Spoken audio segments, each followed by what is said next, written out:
የአትላንቲክ ማዶ ወዳጅነት እየራደ ነው። ለበርካታ አስርተ ዓመታት የአውሮፓና የአሜሪካ ጥብቅ ወታደራዊ ትብብር የዓለም ጂኦፖለቲካ የጀርባ አጥንት ሆኖም ቆይቷል።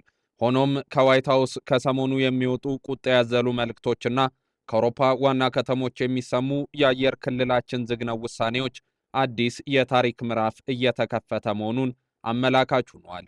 ፕሬዚዳንት ዶናልድ ትራምፕ በኢራን የከፈቱት መጠነ ሰፊ ወታደራዊ ዘመቻ በአውሮፓ ምድር ላይ ያልተጠበቀ እምቢተኝነት ገጥሞታል። ስፔን የጀመረችው ፈረንሳይና ጣሊያን የቀጠሉበት ይኸው የአየር ክልልን የመከልከል እርምጃ የአሜሪካን የጦር አውሮፕላኖች ክንፍ እየመታ ይገኛል። ይህ ውሳኔ በምዕራባውያኑ መከላከያ ጥምረት ኔቶ ውስጥ ምን አይነት ስንጥቃትን እየፈጠረ ነው? አውሮፓ የራሷ ስልታዊ ነጻነትን ለማወጅ እየተዘጋጀች ነው ወይንስ የአጭር ጊዜ ዲፕሎማሲያዊ ሽኩቻን የሚያሳይ? የአሜሪካ አንረሳውን ማስፈራሪያስ በአህጉሪቱ ላይ ምን አይነት የደህንነት ስጋትን ይዞ ይመጣል? የሚሉና ሌሎች ተያያዥ ጉዳዮችን ዛሬው የትንታኔ ዘገባችን እናያቸዋለን። በአትላንቲክ ማዶ ያለው ስንጥቃት የአውሮፓ የአየር ክልል እገዳና የአሜሪካ ኢራን ግጭት አንድምታን ያጦዘ ሆኗል።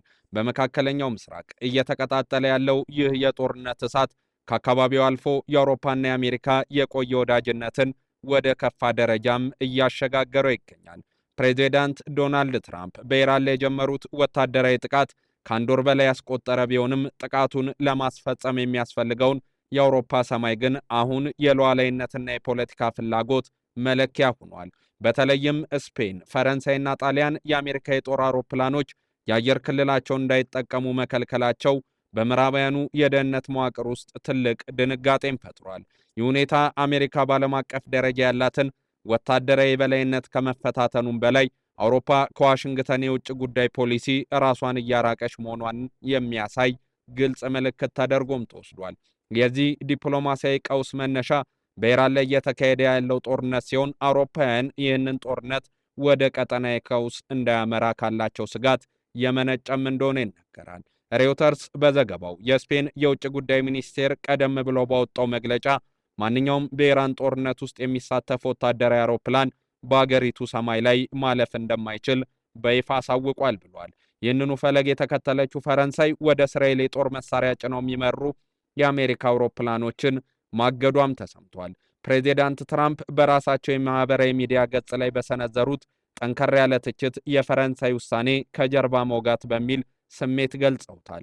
ፕሬዚዳንቱ አሜሪካ ይህንን አትረሳውም በማለት የዛቱት ቃል በሁለቱ ሀገራት መካከል ያለውን የቆየ ታሪካዊ ትስስር ወደ አደገኛ ጠርዝ እያመጣው እንደሆነም ታዛቢዎች ይናገራሉ።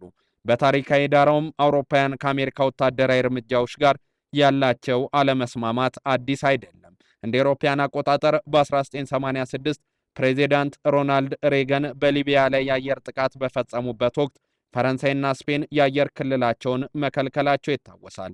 ሆኖም የዛሬው ክልከላ የሚለየው አውሮፓውን ላይ ያላት የፖለቲካ አንድነትና አሜሪካ ትቅደም ወይም አሜሪካ ፈርስት ፖሊሲን ለመቋቋም ያላትን ጽኑ አቋም ስለሚያሳይ ነው ይላሉ። ቢቢሲም በዘገባው የጣሊያን መንግስት በሲሲሊ የሚገኘውን የሲጎኔላ የአየር ኃይል ሰፈር ለአሜሪካ አውሮፕላኖች አገልግሎት እንዳይሰጥ መከልከሉ ጉዳዩን ይበልጥ ውስብስብ አድርጎታል። ይህ የጦር ሰፈር የጣሊያን ሉዓላዊ ይዞታ ቢሆንም ለአሜሪካ ባህር ኃይል በመካከለኛው ምስራቅ ለሚያደርገው እንቅስቃሴ ስልታዊ ጠቀሜታ ያለው ስፍራ ነው።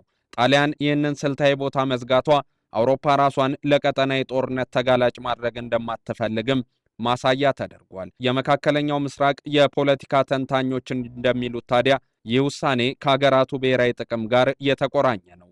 የጂኦፖለቲካ ተንታኙ ማርክ ሊዮናርድ እንደሚገልጹት የአውሮፓ መሪዎች በኢራን ላይ የሚሰነዘር ጥቃት በሜዲትራኒያን አካባቢ የፍልሰት ማዕበልን ሊቀሰቅስና የኃይል አቅርቦት ዋጋን ሊያናጋ ይችላል ብሎ ይሰጋሉ። በተለይም ፈረንሳይና ጣሊያን ከኢራን ጋር የነበራቸው የኢኮኖሚ ትስስርና የኒኩለር ስምምነቱን ለማዳን የነበራቸው ፍላጎት ከአሜሪካ የኃይል እርምጃ ጋር እንዲጋጩ አድርጓቸዋል። ታዲያ በአውሮፓ የፖለቲካ ክበቦች ውስጥ አሜሪካ የምትጭረው እሳት የሚለበልበው አውሮፓን ነው የሚል ስሜት እየነገሰም እንዲመጣ አድርጓል። በሌላ በኩል የአሜሪካ ወታደራዊ ባለስልጣናት የውሳኔውን ተጽዕኖ በተመለከተ ያላቸው እይታ የተለየ ነው። የፔንታጎን የቀድሞ ባለስልጣናት እንደሚሉት የአየር ክልል መከልከሉ አሜሪካ ጥቃቱን ከመፈጸም አያግዳትም፣ ይልቁንም አውሮፕላኖቹ ረጅም መንገድ እንዲጓዙ ተጨማሪ ነዳጅ እንዲጠቀሙና የክዋኔ ወጪያቸው እንዲጨምር ያደርገዋል ነው ያሉት። ይህ ደግሞ በጦር ሜዳው ላይ የሚፈለገውን ፍጥነት ሊቀንስም እንደሚችል በስጋት በማንሳት ፕሬዚዳንት ትራምፕም ይህንኑ መነሻ በማድረግ ነው አሜሪካ አትረሳውም የሚል ማስጠንቀቂያ ቃልን የተጠቀሙት። ለዋሽንግተን ደጋፊዎች አውሮፓ የደህንነት ጥበቃን ከአሜሪካ እያገኘች ወሳኝ በሆነ የጦርነት ወቅት አጋርነቷን አለማሳየቷ እንደ ክደት ይቆጠራል ሲሉም ነው የተደመጡት። ሁለቱ ወገኖች የራሳቸው አሳማኝ ምክንያቶች እንዳሏቸውም የሚያነሱ በርካቶች ናቸው። አሜሪካ ኢራንን እንደ ቀጠናዊ ስጋትና የሽብርተኝነት ምንጭ ስትመለከት ወታደራዊ እርምጃው ለዓለም ሰላም አስፈላጊ ነው ብላ ታምናለች። በአንጻሩ አውሮፓውያን ዓለም አቀፍ ሕግን ማስከበርና የዲፕሎማሲ መፍትሄዎችን ማስቀደም ይመርጣሉ። በፈረንሳዩ ፕሬዚዳንት ኢማኑኤል ማክሮን የሚመራው የአውሮፓ ስልታዊ ነጻነት ፍልስፍና አውሮፓ በዓለም አቀፍ ጉዳዮች ላይ የራሷን ውሳኔ የመወሰን መብት እንዳላትና የአሜሪካ ተከታይ ብቻ መሆን እንደሌለባት ይሞክታል። በጣሊያን የተወሰደው እርምጃም ቢሆን የአገሪቱን ህዝባዊ ስሜትና የኢኮኖሚ ዋስትናን መሰረት ያደረገ እንደሆነ የአገሪቱ መገናኛ ብዙሃን ዘግበዋል። ይህ ክስተት በምዕራባውያን ወታደራዊ ጥምረት ላይ የረጅም ጊዜ ጠባሳ ሊጥል እንደሚችል መገመት ይቻላል። ፕሬዚዳንት ትራምፕ በሁለተኛ የስልጣን ዘመናቸው ላይ ሆነው በአውሮፓ ላይ የሚከተሉት ጫና የማሳደር ፖሊሲ አውሮፓውያንን ይበልጥ ወደ ራሳቸው የመከላከል መዋቅር እንዲዞሩ ሊያደርጋቸው ይችላል። የወደፊት አቅጣጫዎችም ይህንን የሚያመላክቱ ናቸው። አሜሪካ የአየር ክልላቸውን በፈቀዱላት እንደ ብሪታንያና አንዳንድ የምስራቅ አውሮፓ ሀገራት ላይ ያላትን ጥገኝነት ልታጠናክር ትችላለች። ይሁን እንጂ በፓሪስ ሮምና ማድሪድ የተጀመረውን ቢተኝነት ከቀጠለ አሜሪካ በሜዲተራኒያንና በመካከለኛው ምስራቅ የምታደርገው ወታደራዊ እንቅስቃሴ ከፍተኛ የሎጂስቲክስ ፈተና ይጋረጥበታል። ይህ የዲፕሎማሲ ፍጥጫ የኃይል ሚዛኑን ሊቀይር የሚችል መሆኑም አያጠያይቅም። አውሮፓ በጦርነቱ ላለመሳተፍ የወሰደችው አቋም ኢራን በአውሮፓ ላይ ያላትን ዲፕሎማሲያዊ አቀራረብም ሊያጠናክረው ይችላል። ሆኖም አሜሪካ የምትወስዳቸው የኢኮኖሚ አጸፋ እርምጃዎች ወይም የንግድ ታሪፎች በአውሮፓ ኢኮኖሚ ላይ ሊያሳድሩ የሚችሉ ጫና ሀገራቱን ወደ ድርድር ጠረጴዛ ሊመልሳቸው የሚችልበት ሰፊ እድልም እንዳለ አመላካሽ ነው። ጦርነቱ በኢራን ምድር ቢካሄድም የፖለቲካ ጦርነት ግን በአትላንቲክ ውቅያኖስ ግራና ቀኝ ባሉ የቆዩ ወዳጆች መካከል ነክሷል። ይህ ደግሞ የክፍለ ዘመኑ ትልቅ ግጭት ሆኖ ተመዝግቧል ነው የተባለው። ይህንን ዓለም አቀፍ ትንታኔ ስናዘጋጅ ቢቢሲን፣ አልጀዚራን፣ ሚድል ኢስት ሞኒተርን እና ሪውተርስን በዋቢነት ተጠቅመናል።